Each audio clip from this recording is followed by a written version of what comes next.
Well, thank you, Chairman McCall. I thank my colleagues here, too, and the witnesses. I'll give you a few of my observations as we get underway with this hearing. But the first is, I think if we go back to the 9/11 Commission and we look at their core finding, what they warned us of in the future is that terrorists should be allowed no sanctuary. Because if we ever gave them sanctuary again, we would see the consequences of that in terms of attacks potentially on our homeland. Why did they say that?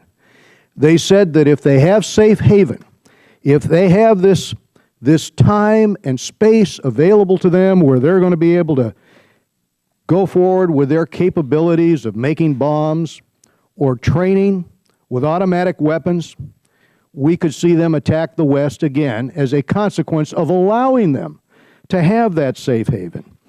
And in this particular case with ISIS, we have a terrorist organization that believes that anyone who does not share their worldview are apostates. In other words, when you saw their attack on civilians in Beirut, Lebanon, the argument was that those Shia in the marketplace, those women and children, were apostates.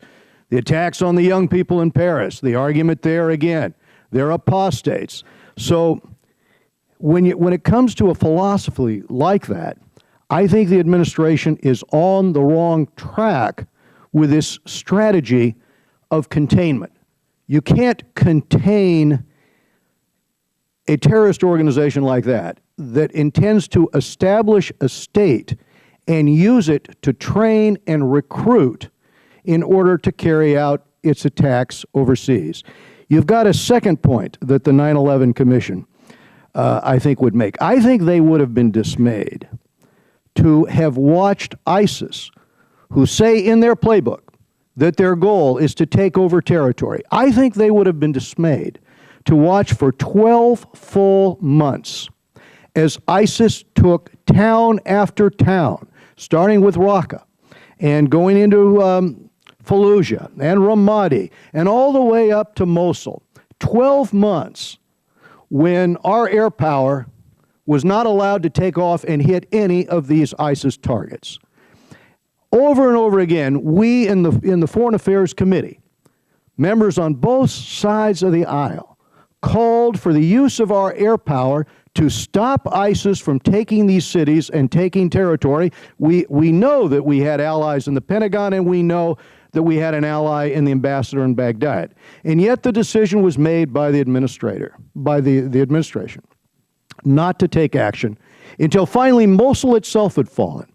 And the central bank itself of Iraq was in the hands of ISIS, close to $1 billion in the hands of this terrorist organization.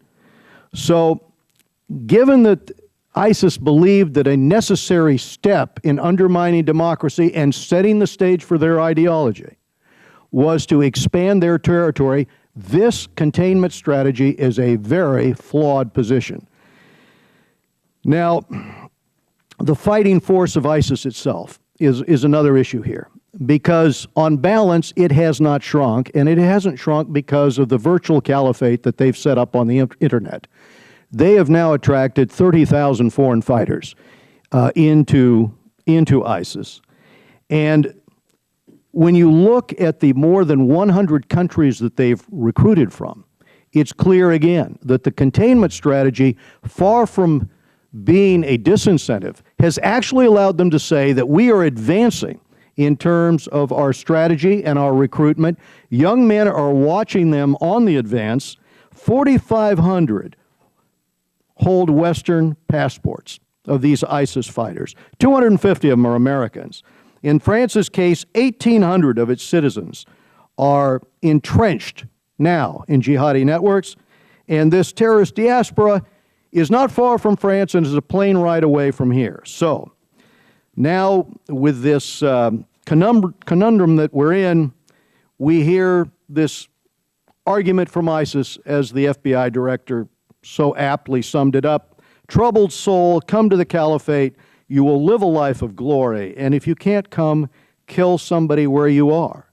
Now that's the other aspect of what we're now dealing with. The ability to attack us here by recruitment through the internet. So, to hit ISIS from the air, this is a major conundrum because we're here that 75% of the time pilots are returning without dropping ordnance. We're hearing from those pilots who tell us that they're not given the ability to target even when they have a clear sight. There won't be collateral damage. They still can't get clearance. We heard this last week. We haven't had an aircraft carrier in the region for 2 months. And frankly, now, a year after the UN Security Council acted to curb travel by foreign fighters, only 12 countries have databases allowing for quick risk assessments of travelers. So, given all of this, it is time for a broad, overarching strategy for Syria and beyond Syria. It was also the 9/11 Commission that criticized the U.S. government. They told us, you're too stovepiped. Congress isn't immune to poor communication and coordination.